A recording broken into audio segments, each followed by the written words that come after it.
बिस्मिल्लाहिर्रहमानिर्रहीम। अस्सलामु अलैकुम। फैक्ट्री और मिल से ज़कात अदा करने का क्या तरीका है? एक हदीस पेश की जाती है।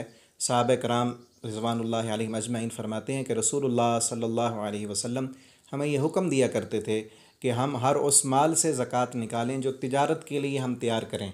तो फैक्ट्री के अंदर भी जो माल तिजारत के लिए उसमें ज़कात है। तो फैक्ट्री मालिकान चार बातें समझ लें, इन चार बातों पर अमल करते हुए फैक्ट्रियों से और मिलों से ज़कात अदा करें। सबसे पहली बात यह है कि फैक्ट्री जिस ज़मीन पर बनाई गई है उस ज़मीन पर कोई ज़कात नहीं है। वो चाहे 1 मुरब्बा है, 2 मुरब्बे हैं, कई एकड़ों में है, उन पर कोई ज़कात नहीं है। और इसी तरह जो इमारत फैक्ट्री के लिए बनाई गई है उस इमारत पर भी कोई ज़कात नहीं है। और उस फैक्ट्री के अंदर जितनी भी मशीनरी है उस मशीनरी पर ज़कात नहीं है।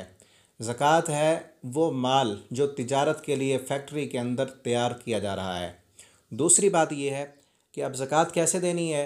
ज़कात देने के लिए फैक्ट्री के अंदर जितना भी सामान मौजूद है, साल के बाद उसका अंदाज़ा लगाएं कि कितने पैसों का सामान मौजूद है। मसलन 5 करोड़ का सामान फैक्ट्री के अंदर मौजूद है तो उसका अंदाज़ा लगा लें।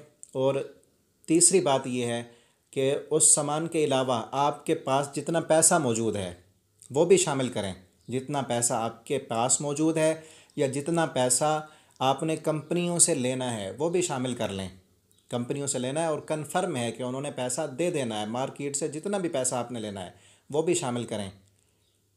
ये सारा पैसा शामिल करके उसमें से 2.5% के हिसाब से आपने ज़कात अदा करनी है। और चौथी बात यह है कि आपने जो कर्ज़ देना है वो उसमें से निकाल लें। मसलन 5 करोड़ का आपकी फैक्ट्री के अंदर सामान मौजूद है और 2 करोड़ आपके पास हैं, 7 करोड़ हो गए। और 1 करोड़ आपने लेना है, 8 करोड़ हो गए। और 1 करोड़ आपने कर्ज़ देना है तो 1 करोड़ उससे निकाल दें। जितना बाकी बचता है उसमें से 2.5% के हिसाब से ज़कात अदा करनी है।